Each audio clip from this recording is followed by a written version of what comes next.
Fala pessoal, tudo bem? Então, estou fazendo essa live aqui com a proposta de ficar gravado para que o pessoal tenha acesso a algumas informações importantes sobre o estudo do Novo Testamento. A pegada mais é estudo, né? Mais é de conhecimento nesse sentido, não muito linkado e ligado à pregação, mas voltado à questão do conhecimento em si. Então, quem for ver depois, receba um abraço caloroso e que você possa depois fazer pesquisas a respeito deste texto, fazer pesquisas a respeito deste assunto, que são assuntos importantes dentro do Novo Testamento. Não só nele, mas nos textos anteriores ao Novo Testamento e textos posteriores ao Novo Testamento. Então começarei, já logo de início, utilizando o texto de Marcos, e eu sempre vou estar olhando para o lado, porque eu estou olhando minha colinha aqui, né, o slide que eu preparei. A proposta era fazer um vídeo com slide e tudo mais, mas pelo fato de às vezes ficar intermitente, oscilando a questão dos programas de gravação, acho melhor fazer aqui e ficar gravado. O texto que eu vou estar abordando é o texto de Marcos capítulo 1, versículo 23 ao versículo 27. Marcos capítulo 1, versículo 23 e o versículo 27, temos um texto muito importante, que diz o seguinte: Não tardou que aparecesse na sinagoga um homem possesso de espírito imundo, o qual bradou. Algo importante nesse texto, do capítulo 1, versículo 23, que aí eu farei questão de abrir o texto grego para que nós possamos interagir. Tá? Depois que você vai olhar com calma, vai dar uma olhadinha. Então, uma coisa que é importante, no capítulo 1 de Marcos, aparece aproximadamente, para essa expressão aqui, imediatamente, porque quando se tem esses demônios, né, entrando em um homem para ir à sinagoga, não é uma coisa incomum que acontece no século I. Tá? Não é uma coisa incomum que acontece no século I em pessoas que estão com demônios. Não é uma coisa incomum, tanto no século I, quanto anterior ao século I e pós-século I. E aí nós temos como um fenômeno religioso essa questão de espíritos adentrando em corpos humanos e por aí vai. Então, no capítulo 1, versículo 23, nós temos uma expressão muito interessante em grego, que é a expressão eutis. A expressão eutis em grego, ela tem o sentido daquilo que é imediato, aquilo que não se tarda, aquilo que vem de repente. Aquilo que é uma ideia que você está passando de uma coisa para uma outra de forma urgente. Isso aparece algumas vezes no texto de Marcos e principalmente no capítulo de número 1. No capítulo número 1, nós temos, no versículo, eu vou falando para vocês, como eu disse, não é um propósito de live de pregação, mas sim de estudo. No capítulo 1, versículo 10, nós temos a expressão: E logo ao sair das águas, rasgaram-se. Olha só, o céu se rasga, logo que Jesus sai das águas, o céu se rasga e o Espírito vem e desce. Isso é importante, porque, e logo ao sair, cair, a palavra grega cair, eutis. Então nós temos aqui esse logo sair, esse de repente, esse imediatamente sair, o Espírito, Jesus sai imediatamente e o Espírito, ele vem, tá? Ele vem. Isso é interessante. No capítulo 1, versículo 12, você tem de novo, e logo o Espírito impeliu para o deserto. Ele manda imediatamente, vai, é para já, é para agora, então preciso que você vá. Então, capítulo 1, versículo 12, nós temos a expressão de novo, cair eutis novamente. Então, é uma questão de imediatamente. Então, você vê que o Espírito imediatamente manda ele, e imediatamente Jesus sai das águas. Tá. Vamos para o versículo 18 do capítulo 1. Diz o quê? Então, eles deixaram imediatamente as redes. Então, agora, Jesus faz a convocação no capítulo 1 para esses discípulos, e eles imediatamente largam as redes. Olha só. Vamos para um outro texto. No capítulo 1, versículo 20, nós temos: E logo os chamou, tá? Jesus chama esses discípulos, eles vão andar com Jesus. Jesus logo, porque No capítulo 1, versículo 18, eles vão seguir a Jesus. Isso é muito interessante. Eles vão seguir a Jesus. Eles pegam as redes e largam as redes de forma imediata. Agora, no versículo 20, Jesus logo os chamou. Isto é, caí eutis. Mais uma vez, e imediatamente, e logo, e com pressa. Então, observe. No capítulo 1, versículo 21, nós temos aqui. Deixa eu só chegar para cá para ficar melhor para me ver o texto grego. Depois entraram em Cafarnaum e logo num sábado foi ele ensinar na sinagoga. Percebam que Jesus, logo, ele chama e logo Jesus vai para Cafarnaum para ensinar na sinagoga. Então, de novo, nós temos a expressão caí eutis, que é uma repetição que você olha o tanto de vezes está repetindo caí eutis, ou caí também, caí eutis no texto de Marcos, só no capítulo 1. No versículo 23, que é o versículo que nós vamos trabalhar, está lá, caí eutis, de novo. E não tardou que aparecesse na sinagoga um homem possesso. Então nós temos os discípulos largando as redes imediatamente, temos o Espírito Santo impelindo Jesus imediatamente, temos Jesus saindo das águas imediatamente, temos Jesus indo para a sinagoga imediatamente, para Cafarnaum imediatamente ensinar, mas também temos imediatamente um espírito, um endemoniado indo para a sinagoga. Então, o texto do capítulo 1 de Marcos mostra uma pressa, porque tudo ali está acontecendo muito rápido, vai e volta, sobe e desce, uma coisa muito rápida, mas da mesma forma que o Espírito tem rapidez no chamado, da mesma forma que Jesus tem essa rapidez em fazer a sua obra, os espíritos malignos também têm essa mesma ideia de ser rápido, de mandar imediatamente para a sinagoga. Jesus vai aparecer na sinagoga e de repente tem um espírito maligno que está entrando lá. Para que está entrando? Lógico, para arrumar algum tipo de problema. Continuando. No capítulo 1, versículo 28, temos uma outra expressão. Nós temos lá, autou, né? Autu eutis. Isto é, então ocorreu celere a fama de Jesus em todas as direções, por toda a circunvizinhança. Então, a fama de Jesus está correndo de forma imediata. Ela está voando, a fama de Jesus. Mais uma vez aparece o eutis. No capítulo 1, versículo 29, nós temos, e saindo eles da sinagoga, aparece, caí eutis, mais uma vez, de forma rápida.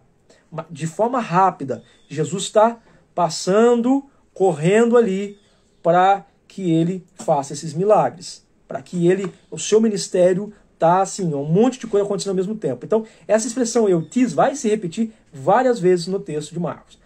Meu amigo Diego, seja muito bem-vindo, meu amigo. Seja muito bem-vindo. Como eu disse, eu estou fazendo essa live aqui, mas a princípio de estudo. Então, o meu propósito é que ela fique gravada para as pessoas depois estudarem o texto de Marcos e fazerem análise. Tá? Então, pessoal, preste bastante atenção. Vocês que vão verem depois, vocês vão fazer análise.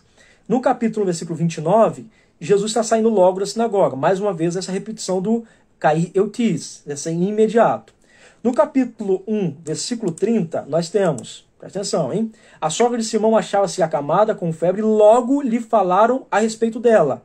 Então, você tem mais uma vez caí eutis, mais uma repetição desse imediatamente, para você ver que o capítulo 1 trata tudo de forma imediata. Vamos lá para o versículo 42. Nós temos, e naquele mesmo instante, a lepra desapareceu. Olha para você ver, a expressão que aparece ali é caí eutis. Mais uma vez, o que é esse caí eutis? Caí eutis ali é de forma rápida, de forma acelerada. Rapidamente, a lepra saiu dele. Vamos para o versículo 43. Então Jesus dirigiu-se-lhe em tom firme e mandou embora. Nós temos de novo, eutis, autor, eutis, isto é, Jesus manda ele embora. Dirigiu-se a ele. Então, assim, de forma imediata, Jesus, sai, vai embora, tá? Falando com o ex-leproso. Então, você percebe que do capítulo 1, do primeiro versículo que aparece a expressão eutis, no versículo 10, até o versículo 43, nós temos aí vários versículos tratando dessa expressão eutis, que em grego é a ideia de imediato. Porque o texto de Marcos é um texto imediato, é um texto de urgência, é para correr, as coisas estão aceleradas. E aí, voltando ao texto que nós vamos tratar, que é o texto de Marcos, capítulo 1, versículo 23, você olha que coisa magnífica. No capítulo 1, versículo 23, nós temos: não tardou que aparecesse na sinagoga um homem possesso de espírito imundo. Quem é que está indo na sinagoga? Um homem que tem espírito imundo. A primeira vez que aparece demônios no texto de Marcos é na sinagoga. E a sinagoga nada mais é, tá? Preste atenção. A sinagoga nada mais é do que o lugar de centro judaico de reunião da leitura da Torá. Então, o primeiro lugar onde tem demônios, onde tem um homem possesso de demônios, é na sinagoga. Não é na cidade, não é na casa, tá? Não é nos desertos. O primeiro lugar que tem aqui apresentado como um centro onde tem pessoas reunidas é exatamente no capítulo 1, versículo 23, tá? Onde tem pessoas reunidas. E aí nós temos uma outra coisa interessante em Marcos, porque o texto aparece: e não tardou que aparecesse na sinagoga um homem possesso de espírito imundo, o qual bradou. Repare uma coisa. No capítulo 1 de Marcos, aparece uma outra coisa muito importante para quem está fazendo estudo do Novo Testamento. Não deve-se fazer um estudo corrido, não deve-se fazer um estudo à pressa. Deve-se perceber que você tem vários textos, vários blocos. Se a gente fosse dividir o capítulo 1 de Marcos, daria vários capítulos, porque você tem blocos, você tem perícopes diferentes. Então, quando fecha um bloco, abre-se um outro bloco, abre-se um outro bloco, abre-se um outro bloco.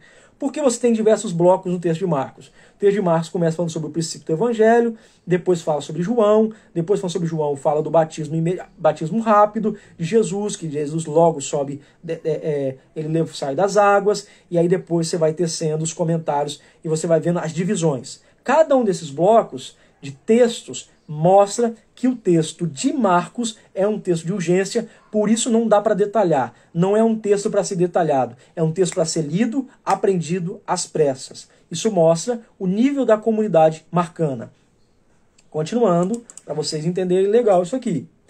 No versículo 23, não é comum ter um cara, não é incomum, na verdade, ter uma pessoa endemoniada. É muito comum para o século I ter pessoas endemoniadas, não só no século I, anterior ao século I.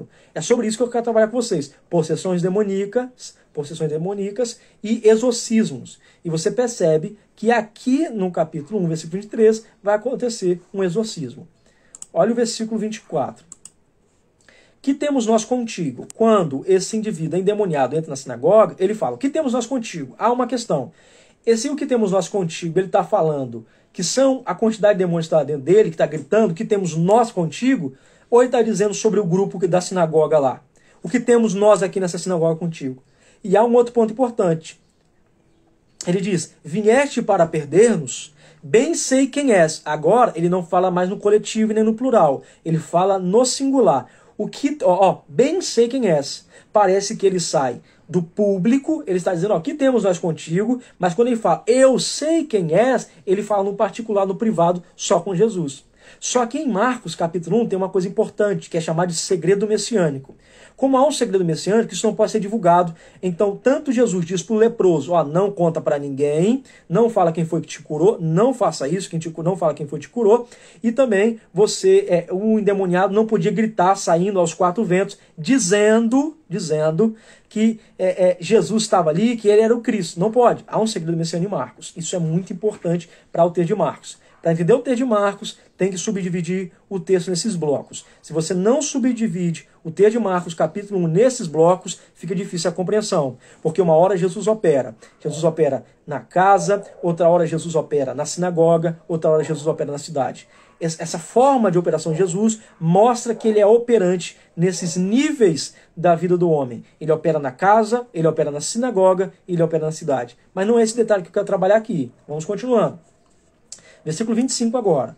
Lembrando, pessoal, vocês que estão entrando, o propósito aqui é propósito de ensino e não de pregação. Só para vocês aprenderem e conhecerem um pouco melhor o texto de Marcos, tá bom? Se tiver alguém entrando aí, um grande abraço para você. Estou vendo aqui que a irmã Tassiana está aqui. Irmã, seja muito bem-vinda. Um grande abraço. Vou mandar um abraço para o meu amigo Derivan aí. Um abraço para vocês. Rafael Cordeiro, ele está aqui. Seja muito bem-vindo. Um abraço para você. Só um minutinho, que eu vou aproveitar e vou... Então, continuando. Capítulo 1, a partir do versículo 23 de Marcos. Mas Jesus o repreendeu, dizendo, cala-te e sai desse homem. Isso aqui é importante, olha só. Jesus repreende-o, tá? E fala, cala-te e sai desse homem. Primeira coisa, ele repreende, expulsão de demônios e manda ele calar para ele não divulgar, porque há um segredo messiânico em torno de Jesus aqui. Só que olha que é importante. Quando Jesus fala, cala-te e sai desse homem, essa expressão que Jesus está usando é uma expressão incomum, tá, pessoal? É uma expressão incomum, essa expressão de falar para os demônios calar-se. Calar-se, tá? Então, vocês que estão entrando, pessoal, seja muito bem-vindo, tá? Tô vendo aqui que a Kellen, seja muito bem-vinda. Manda um abraço aí pro meu grande amigo aí, Ademilson. Aline, seja muito bem-vinda. Manda um abraço pro meu amigo Arthur. O Edinaldo Terto, seja muito bem-vindo, meu amigo. Rabino, Edinaldo.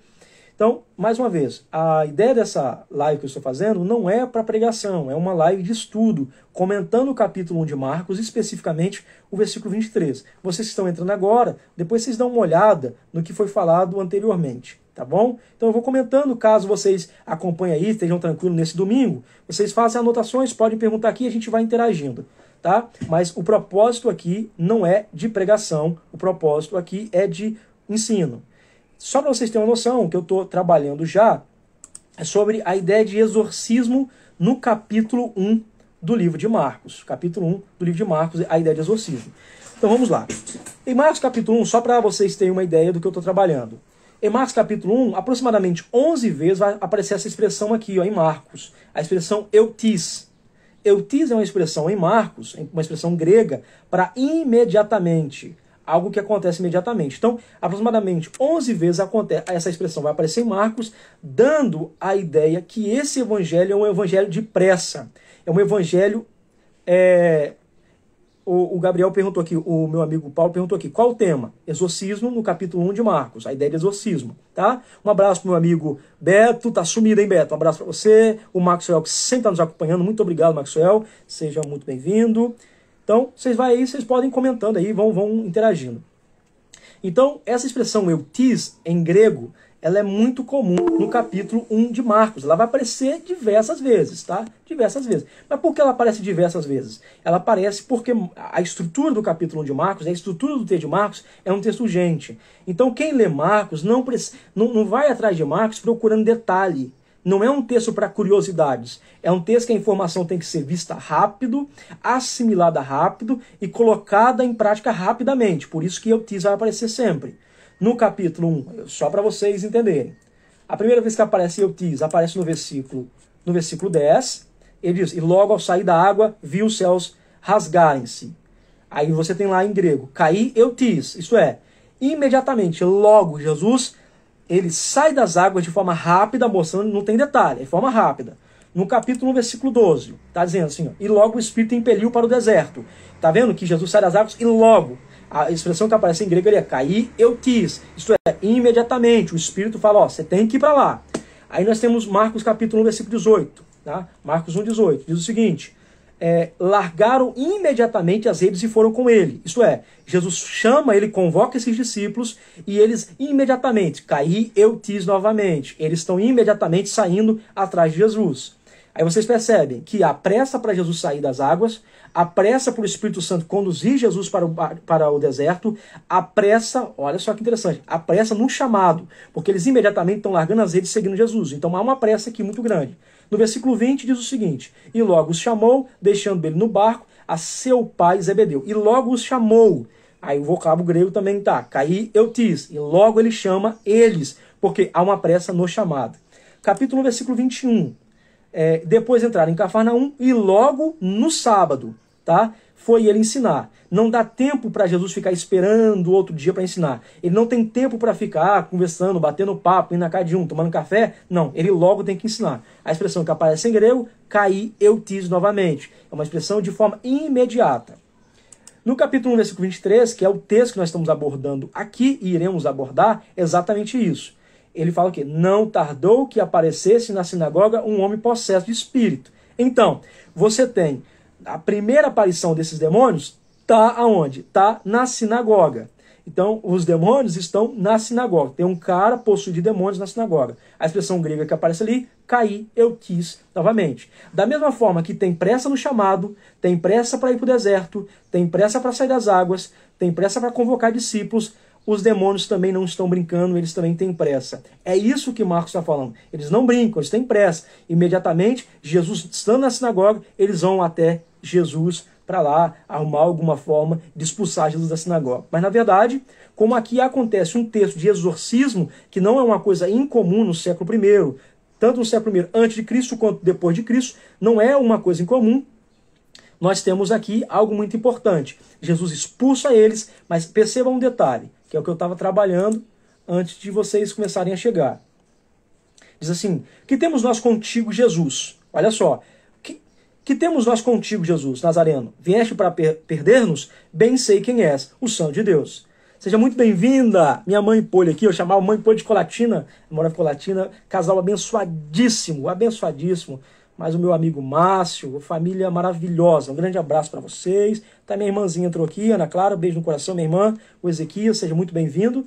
Então nós estamos trabalhando a ideia de exorcismo no capítulo 1 de Marcos, tá? Então continuando, pessoal, preste bastante atenção. Lembrando, pessoal, não é para pregação, é para ensino, é para vocês absorverem informações e conhecimento.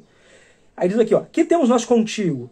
Lembrando de novo, ele fala no plural, que temos nós contigo. Aí fica a pensar. Ele está dizendo, esses demônios que estão nele, está gritando que temos nós contigo, ou ele está falando em nome da galera da sinagoga, o que temos nós contigo? Você não é muito bem-vindo aqui. Essa é a ideia. Você não é bem-vindo na sinagoga. Porque antes de Jesus entrar na sinagoga, não tem demônio manifesto. Só se manifesta quando Jesus entra. Entendeu? Então perceba esses detalhes em Marcos. Jesus Nazareno, vieste perder-nos? Bem sei quem é. Agora ele não fala no plural. Agora ele fala no singular. Eu sei quem você é.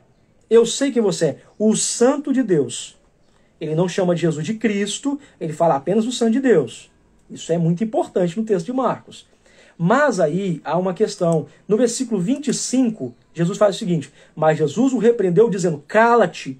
Por que Jesus diz cala-te? Porque há aqui uma teologia marcana da teologia que nós chamamos uma teologia do segredo messiânico. Não pode ainda ser exposto que Cristo é o Messias. Isso aqui tem que ficar em off. Jesus tem muita coisa para fazer. Então Marcos está dizendo, ó, tem um segredo messiânico que não pode ficar exposto que Jesus é o Messias. Aí o texto diz o seguinte, mas Jesus o repreendeu, cala-te. Presta atenção, que às vezes é aqui que há uma confusão muito grande. No versículo 26 diz assim, ó, então o espírito imundo agitando violentamente. Isto é, para o espírito sair, ele mexe com o corpo do homem. O corpo do homem é movimentado, ele dá aquele movimento, jogar para cima, jogar para baixo, é uma forma que tivesse algo muito forte dentro, indo para fora, tá? E ele grita. Então nem todo movimento, nem todo grito quer dizer que é Deus, pode ser alguma coisa. Enfim, não vou entrar porque o princípio aqui não é para pregação, e sim para estudo, para vocês entenderem. Então ele movimenta e grita, só que na verdade é porque ele está saindo, tá? Bradando em alta voz, saiu dele. Então antes de ele sair, ele grita. Isso é importante.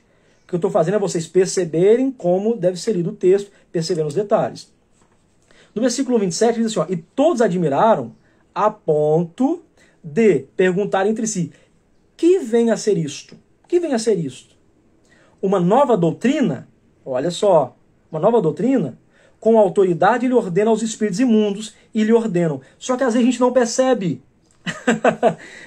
Forte, já peguei, né? Vou aplicar isso aí. O segredo messiânico Marcos cria esse suspense para a narrativa e revela a morte. Isso aí, perfeito, perfeito. Porque não pode antecipar. Eu concordo com alguns acadêmicos em dizer que se fica exposto que Jesus é Messias logo de então a galera já começa a correr atrás de Jesus e não dá para criar cabo desse ministério terreno que ele tem que fazer.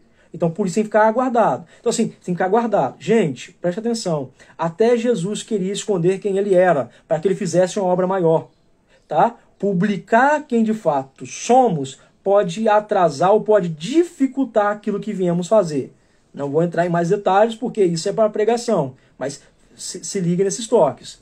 Olha o que acontece aqui. Uma nova doutrina, com autoridade, ele ordena aos espíritos imundos e eles obedecem. Calma aí. Eles conhecem exorcistas, pessoas que expulsam demônios? Conhecem. Isso é comum no século I. Antes do século I, também existem pessoas que expulsavam demônios. Presta atenção. Mas por que eles dizem que Jesus, ele com autoridade expulsa? A palavra que aparece aqui é exorciam, para autoridade. Ou essa palavra exorciam é um poder de alguém que está acima. É um poder de alguém que delega poder sobre alguém. Tá? exousian, tá? Exousian é um poder de alguém que está acima e delega poder sobre alguém. O que eles se assustam não é que Jesus repreende demônios, porque repreender demônios, tá? Repreender demônios é comum nesse período de tempo. Eles repreendem, existem exorcistas. E aí eu vou entrar em mais detalhes. Só que o que eles se assustam é que Jesus não está usando o nome de ninguém para repreender demônios. Jesus ele não está falando assim, ó, em nome de fulano de tal, em nome de Beltrano, porque assim os exorcistas faziam.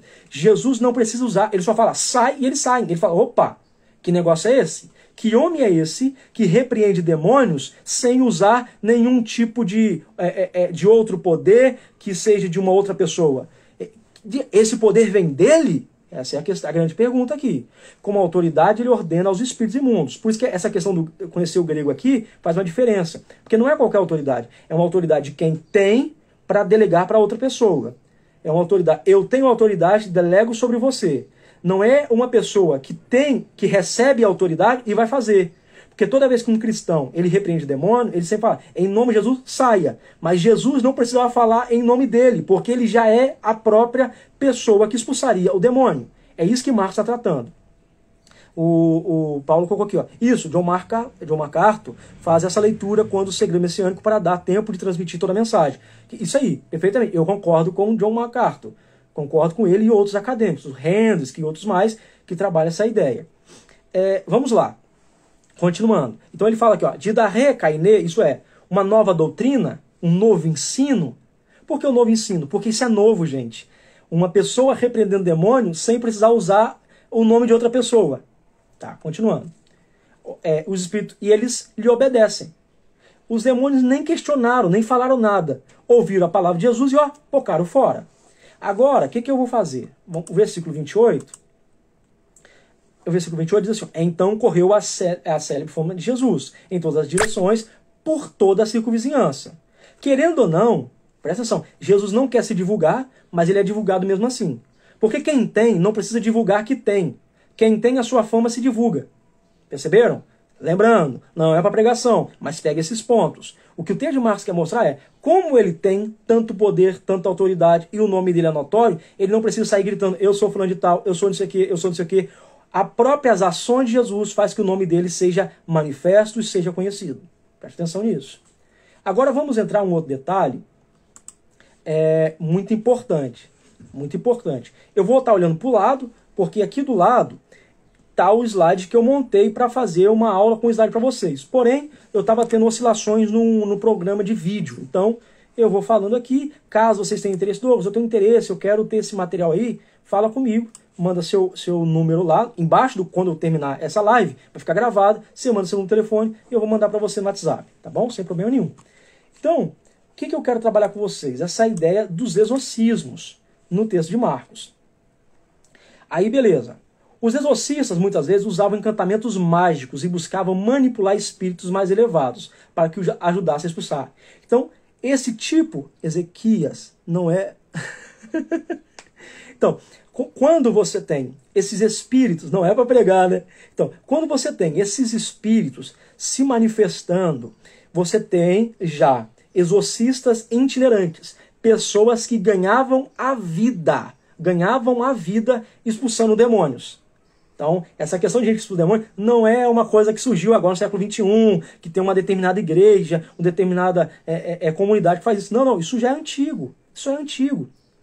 Então, pessoal, eu tô vendo aqui que entrou aqui meu amigo pastor Ícaro. Seja muito bem-vindo, pastor Ícaro. Seja muito bem-vindo. É muito bom tê-lo aqui.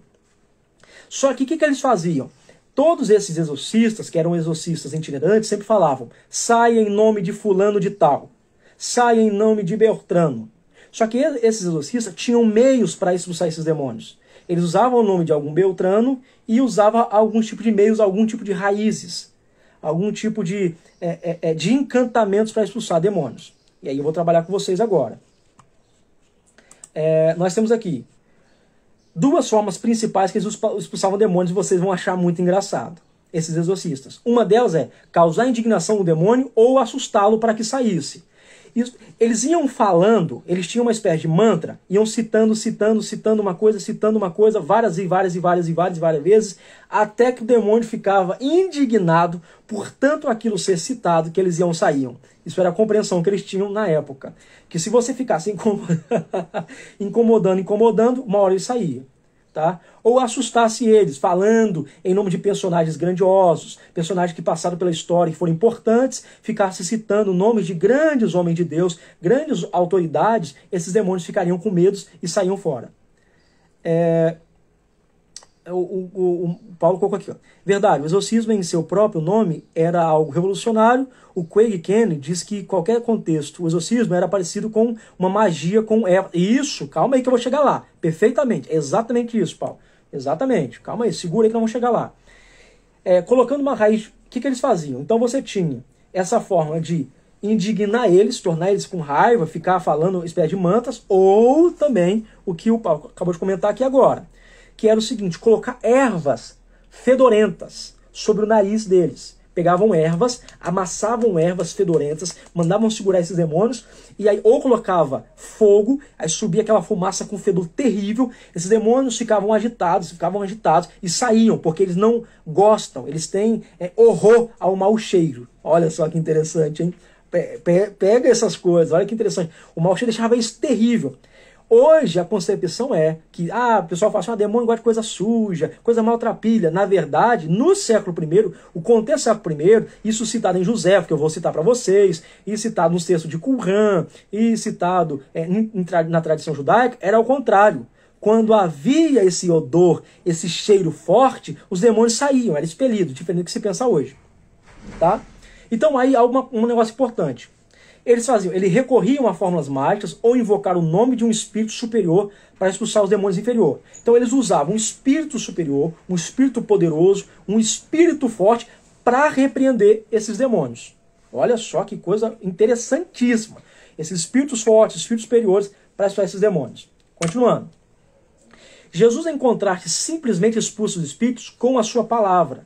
O que é novidade aqui, irmã Poliane? Novidade não era expulsar os demônios. Não era expulsar demônios. Novidade para eles, na verdade, era alguém chegar a expulsar demônios sem usar ervas. Não está usando ervas. Porque havia uma crendice que eles faziam o anel de Salomão. Nesse anel de Salomão, eles colocavam essas plantas com odor terrível, fedorento demais, tá? O odor terrível, e colocava perto do nariz desses endemoniados e o demônio saía. Não só isso. Você tem nos textos dos achados manuscritos de Qumran, achados ali em 1945, você tem textos importantíssimos de um Abraão que era expulsador de demônios, você tem um Daniel expulsador de demônios, um exorcista Daniel, que é tido como o Daniel do nosso livro do Antigo Testamento, o Abraão, que é o personagem principal do Antigo Testamento, que era um expulsador de demônios também. Não só isso, na Bíblia hebraica, só tem uma ocorrência no Antigo Testamento, isso é a Bíblia hebraica, uma ocorrência de alguém expulsando demônio, que seria o Davi. Se vocês tiverem ou quiserem comentar, pode comentar, tá, pessoal? O Davi expulsa demônio como? A partir daquilo que nós chamamos de musicoterapia, que também é utilizado hoje, que é uma ciência, utilizado para curar pessoas da sua mente, de depressão, de problemas negativos. Então, Davi chega, vai dedilhando a harpa, e um demônio que assolava Saul, ele sai quando no toque suave, meigo e gostoso da harpa. Isso mostrando também, dentro da cultura do Antigo Oriente Próximo, que os demônios não gostam de harmonia. Aonde há... tá. Vou tratar isso aí. Se você for pegar a Septuaginta, sim, Diego, é sim. Pode ser traduzido como demônio. Mas se você tratar com o texto hebraico, que é a Bíblia hebraica, é ruach, que é espírito, tá? É espírito. Ruach ra'ar, isso é espírito mal. Um espírito negativo entra nele, tá? O espírito negativo entra nele, beleza? Então tá bom. Então você tem a diferença. Septuaginta, que é a versão do grego, que é você pegar o hebraico e traduzir para o grego, chama de Septuaginta, versão dos 70. Na versão hebraica vai estar Ruach ra'ar. Enfim, a gente vai trabalhando. Se tiver pergunta, se eu souber responder, eu vou respondendo. Se eu não souber, eu respondo depois. Tá? Pode ficar tranquilo, que eu não invento resposta. Se eu responder, é porque eu estou embasado em algum teórico. Eu não invento, não preciso inventar não, tá bom?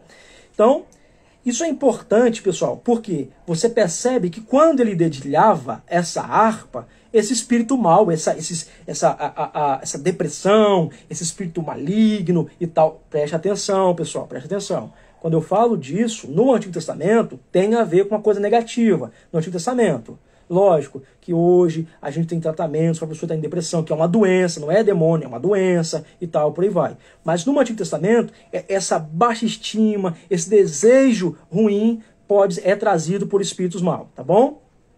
Aí, olha só que interessante. Quando ele dedilha a harpa, quando há harmonia, os demônios saem. Esse espírito mau sai. Porque aonde tem harmonia, o espírito foge, o espírito corre. O Gabriel colocou aqui, o Paulo colocou aqui, boa, essa referência com Davi. Eu não tinha feito esse link. Isso pode ter alguma coisa a ver com o messianismo Ben Davi? Então, não, eu não acho que tenha ligação. Possa ser que tenha, mas a meu ver, não há ligação aqui. Porque isso, se tivesse no Antigo Testamento, no Novo Testamento, seria uma interpretação do Novo Testamento, tá? Seria uma interpretação. Mas, como está no Antigo Testamento, não tem como ser uma interpretação. O texto está jogado de forma bruta lá mesmo, tá bom? Aí voltando, eu quero que vocês raciocinem comigo. Então, preste atenção, gente, isso é bonito. Aonde tem harmonia, o espírito mal não prevalece. Se há desarmonia, o espírito, ele continua, ele acha morada. Tem toque harmônico, tem gente tocando de forma harmônica, aonde tem uma casa, aonde tem um lugar que há harmonia, o espírito mal não prevalece. Continuando. Então, o que Jesus recebe? Que título ele vai receber no texto de Marcos? Ele recebe o título de exorcista no capítulo 1, porque ele repreende demônios em seu próprio nome, porque ele veio testificar de Deus. Segundo, ele recebe um título que é importante, que é o taumaturgo. O que é o taumaturgo? O taumaturgo ele tem poder sobre a natureza, tá? Ele tem poder sobre a natureza, porque Jesus Cristo ele fala para a tempestade para, o mar fica tranquilo, tudo se resolve.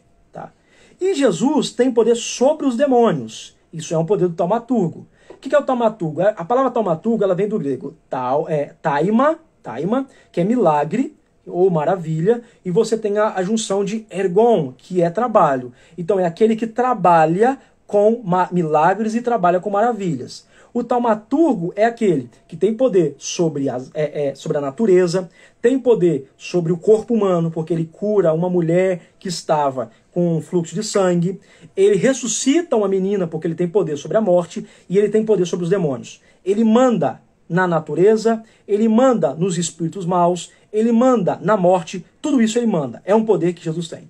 Entrou aqui agora meu amigo Felipe, um grande abraço, meu amigo, meu parceiro aí de estudo. Felipe, seja muito bem-vindo. Então, em Marcos, você vê essa liderança do poder taumaturgo de Jesus. Continuando. Essa taumaturgia designa alguém que realiza milagres, obras maravilhosas, prodígios por conta de sua ligação com o divino. Então, todo taumaturgo, Jesus não é o único no Novo Testamento. Jesus não é o único, tá? No período do 1º, 2º, 3º século. Há outros indivíduos que são chamados de taumaturgos.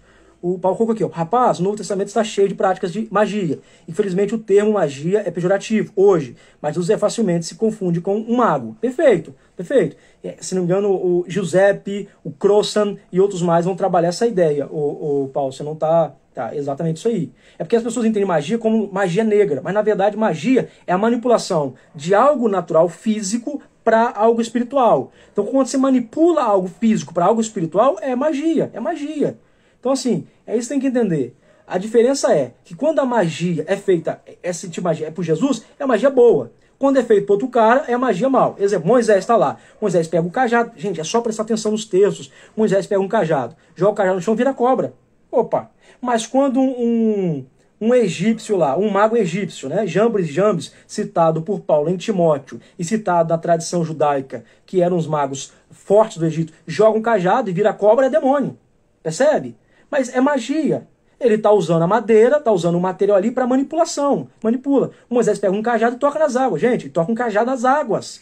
Então, é manipulação da natureza. O Eliseu pega a capa dele, o Elias pega a capa, bate, abre o rio. Quando o Elias sobe para o céu, Elias é assunto ao céu. A capa cai para Eliseu, Eliseu pega a capa, bate nas águas e abre de novo, gente. Então, isso é chamado de magia. Então a gente tem que parar assim, quando fala magia, cara, misericórdia. Não é magia negra, é outra coisa, tá? É outra coisa, é outra coisa. Exatamente, magia é um conceito humano, criado, né? Exatamente, perfeitamente, exatamente isso aí. Tem que entender dentro desses parâmetros, tá? Você tem que entender desses parâmetros, senão você vai pegar, isso aqui é demônio, isso aqui é não sei o quê, isso aqui é não sei o quê. Não, pega a palavra, tá? Tira ela desses filtros que você está colocando, dentro dessa ótica, dessas lentes que você está colocando e tenta entender ela sozinho. Depois você vai fazer suas análises. Vamos para o próximo slide. Lembrando, pessoal, quem quiser depois do slide, é só quando acabar a live, você coloca o seu telefone e eu vou mandar para você no WhatsApp lá. É porque eu ia fazer um vídeo, lembrando de novo, eu ia fazer um vídeo, colocando o slide tudo bonitinho, só que o programa que eu estava usando tá dando muita oscilação, então eu preferi fazer assim. Que também a gente vai interagindo, vocês vão perguntando, a gente vai, vocês vão colocando ideias e a gente vai trocando ideia aqui. O único possível exorcista registrado no Antigo Testamento é Davi, como eu disse, 1 Samuel, capítulo 16 e 23. Mas em Joséfo e nos manuscritos do Mar Morto indicam que outros judeus no período também praticavam exorcismo. Se você for ler Joséfo, lá em Joséfo, não é invenção, que tem gente agora que está citando Joséfo, inventando, que nem existe lá. Se você pegar o Joséfo, História dos Hebreus, aquele lá da CPAD, aquele azul, hein, assim, ó, calhamaço assim, lá vai estar citado que Salomão expulsava, olha que doideira, Salomão expulsava demônios através de ervas que tinham odor. Tinha um anel de Salomão que expulsava demônios. Isso era comum na tradição judaica do primeiro século, segundo século antes de Cristo, essa ideia de expulsão de demônios. Olha que importante. Nos manuscritos do Mar Morto, como eu citei, você também tem isso. Você tem lá, no manuscrito do Mar Morto, um personagem chamado Abraão, que era que exorcizava demônios, mandava esses demônios embora, e eles iam embora. Tinha esse personagem, Daniel, né, que expulsava demônios, e esses demônios iam embora. Lembrando que esses dois personagens são referências a personagens do Antigo Testamento. Tá? Tanto o pai da fé Abraão, quanto o profeta Daniel, do texto de Daniel. Lembrando também que em um texto que as pessoas quase não lê, que é o texto de Tobias, no capítulo 6, no capítulo 7, no capítulo 8, faz a abordagem que um anjo fala para Tobias, pega esse peixe, segura esse peixe, abre ele, tira o fel dele e guarda. Isso é remédio, isso vai servir. Quando o demônio chega perto de Tobias, isso já capítulo 7, capítulo 8, ele pega esse fel, tá? Essas tripas aí, esse fel, coloca fogo nele, sobe um cheiro forte, os demônios sentem o cheiro, aquele fedor, né, aquele odor e somem, desaparecem, porque era comum a ideia de se expulsar demônios a partir de odores, tá bom? O Paulo colocou aqui, até em citações relacionadas à bênção batismais, orações com o nome da divindade, no fim, etc, e magia por... tá, sim, tem vários outros, e aí eu vou tentar trabalhar nessa nossa live aqui, algumas coisas. Leone, seja muito bem-vindo. Leone é um amigão meu. Seja muito bem-vindo. Então, o Dominique Rossa, ele fala o seguinte, que Jesus, ele entra nessa categoria de exorcista e um curandeiro. Curandeiro é o cara, tal, não, curandeiro é porque ele tem atividade de curar pessoas com doenças físicas e doenças espirituais, tá? Então, por isso que é chamado de curandeiro. Então a gente precisa pegar essas palavras e tirar dessa ótica, dessa lente que nós temos, negativa, e tentar entender o texto como um todo. Tá bom, pessoal? Continuando. Embora os demônios que vagueavam surjam com frequência na literatura judaica, os únicos que aparecem... Então, você tem demônios depois, posteriormente, na literatura judaica, como Lilith, que são demônios que andam, que eram um demônio feminino, que enganava os homens à noite. Tanto é que ele dizia, não ande à noite sozinho, porque a Lilith, ela chora como uma criança. E quando você vai ver, pensando que é um choro de uma criança, ela vem e te traga. Ela vem e te leva. Era muito comum, isso também até no período medieval, fazer emblemas, símbolos de expulsões a Lilith. Isso entre a tradição judaica. Porque acreditava que ela gostava de criança no feto, tirava a criança do feto, tirava o feto, na verdade, tirava o feto da barriga, tá? Ela gostava de fetos, gostava de recém-nascidos. Então tinha que tomar maior cuidado, tinha que ter toda uma questão assim, muito detalhada. Continuando. Só um minutinho, enquanto vocês vão interagindo aí, falando aí. Deixa eu pegar uma água aqui. Beber uma água aqui. Só um minutinho. Vocês vão falando aí, vão comentando aí, pessoal. Vão comentando, vão trocando ideia, tá? Vão trocando ideia. Só procurar meu copo aqui. Tem algum copo perto de você, né? Pega aí um copo, por favor. Pode pegar um copo aí, por favor.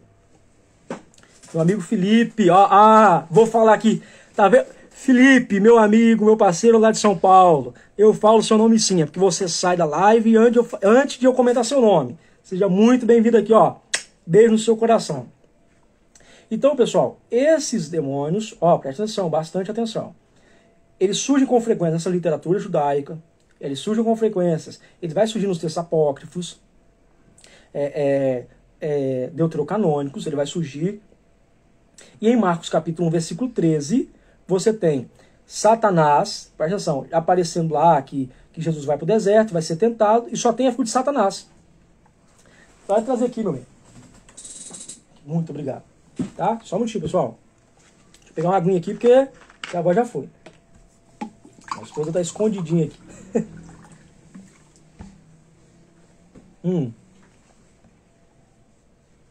Ah, tá. Isso aí. É uma pergunta interessante. Por que muitos falam que Lilith era a primeira mulher de Adão? O motivo, ou serem palavras. Depois qual é o seu nome aí, Varão? Porque aí é bom que eu faça o seu nome, porque você sempre tá com a gente aqui. Muito obrigado, você sempre tá com a gente aí. Sempre é parceria pura. Então, o motivo é porque no texto de Gênesis assim, ó. Quando Deus pega a costela de Adão e da costela ele vai lá e faz a mulher. Quando Adão acorda, ele viu. Olha só, rapaz, eu dormi sozinho, acordei acompanhado, né? Acordei com o colírio dos meus olhos. Ele olha, aí o texto diz assim, ó. E Deus disse, esta agora é ossos dos teus ossos e carne da tua carne.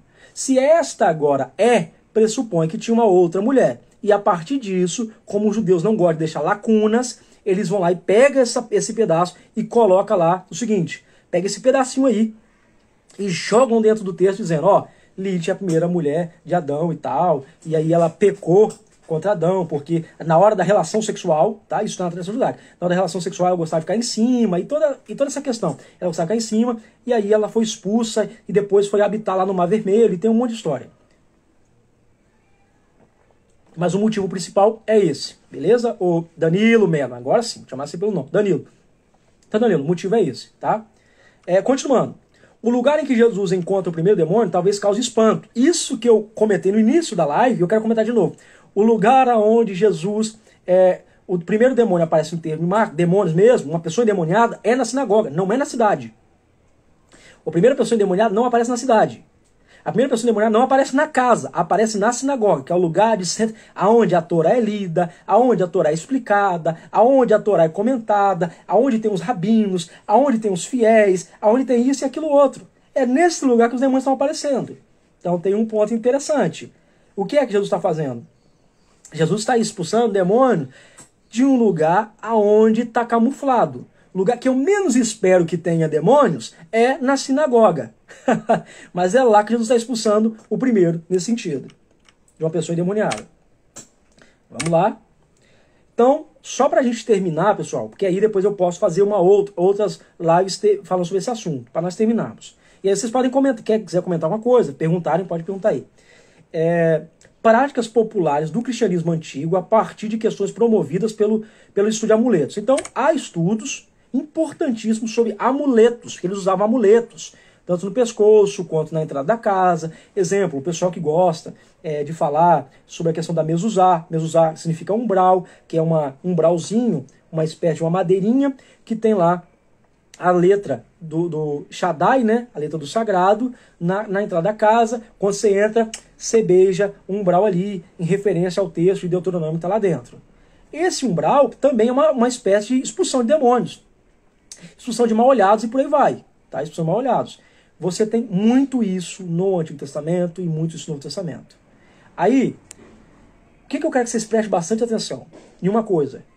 Exorcistas no Novo Testamento e no período de Jesus, Jesus não é o primeiro. O texto não está querendo mostrar que Jesus está inventando a roda, que ele chegou ali e tinha um monte de gente demoniada e só ele expulsa o demônio. Não. O que está mostrando é que Jesus tem uma autoridade que ele expulsa em seu próprio nome, em seu próprio poder. O texto de Marcos evidenciando que Jesus Cristo, ele é o próprio poder que repreende qualquer espírito. Beleza, pessoal? Depois eu vou fazer outras lives falando sobre figuras messiânicas nesse período. Exemplo, Apolônio de Tiana, vou falar sobre o Galileu, vou falar sobre um personagem chamado Ezequias, que é importante, nesses primeiros séculos, nesses primeiros anos, tá, do primeiro século, que vão trazer uma identificação muito parecida com o personagem Jesus, tá bom? Um grande abraço, Deus abençoe vocês. Quiserem perguntar, quiserem comentar, podem comentar, que aí eu vou finalizar aqui agora. Um outro detalhe, se vocês quiserem o slide, depois é só vocês colocarem aí embaixo, no final da live, colocar o seu número de telefone, que eu vou estar mandando para o WhatsApp. E aí a gente finaliza com o quê? Só para a gente finalizar. Nos chama a atenção desse amuleto que há estruturas que jogam com números e com vogais do alfabeto copta e grego com o sobrepõe. Eles faziam uma espécie de um alfabeto cantado, exemplo, A e O, que é o tipo alfa e o ômega. Eles faziam assim, ó, A,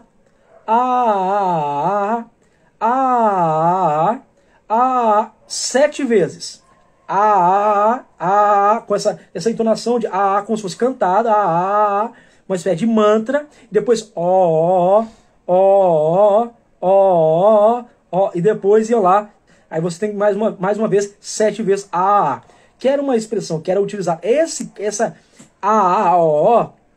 que parece que a pessoa está afinando a voz, na verdade era para expulsar mal-olhados, expulsar espíritos ruins, expulsar espíritos que queriam matar as crianças no ventre, queriam destruir o feto, então era para isso. Então você tem isso muito presente na cultura dos primeiros séculos. Tanto no primeiro século, segundo século, terceiro século, quarto século, quinto século, antes de Cristo você tem século II, século I, depois você tem do século I ao século V, em grande veemência, borbulhando essas informações. Tá bom, pessoal? Então tá bom. Não vou falar mais, senão vai ficar muito grande a live. Um grande abraço, Deus abençoe vocês. Deus abençoe. Eu vou gravar a live.